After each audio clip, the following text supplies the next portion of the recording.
Yun. So, ilan na ba yung nasagot natin ng mga katanungan ng mga netizen?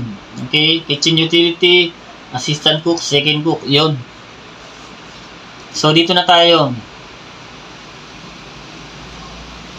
Sahod ng first cook.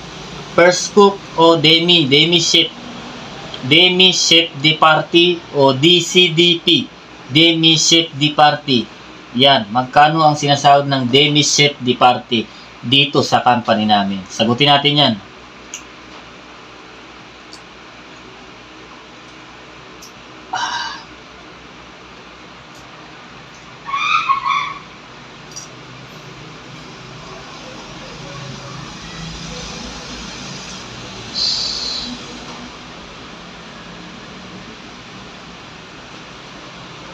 Yung una muna ha, yung hindi pa nag-i-increase, sahod ng demi chef, first cook.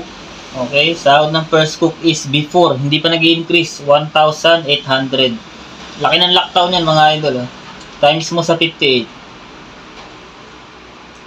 104,000. Yan ang sahod ng demi chef, first cook. 104,000. Hindi pa nag-i-increase yan mga idol. May increase yan, sinabi ko sa inyo.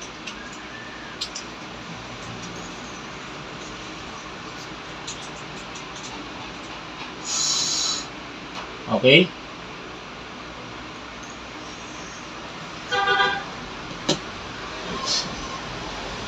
The more na tumataas ang posisyon, the more na dumadagdag ang sakit ng ulo. Okay? Siyempre, malaki sahod mo. Kailangan magtrabaho ka.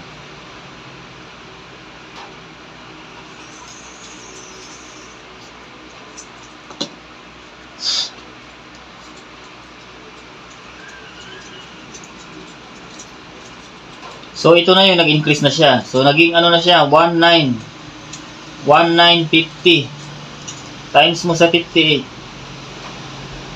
113,000 sahod ng demi chef. Okay, first cook.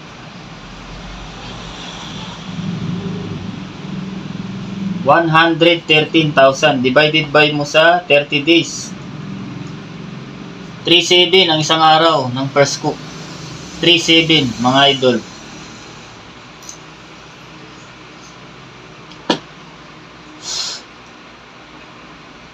So yun, meron tayong nasagot sa 4 na katanungan. Maraming tanong mga idol. Sunod-sunod na tanong. Try nating sagutin yan isa-isa mga idol. Ha?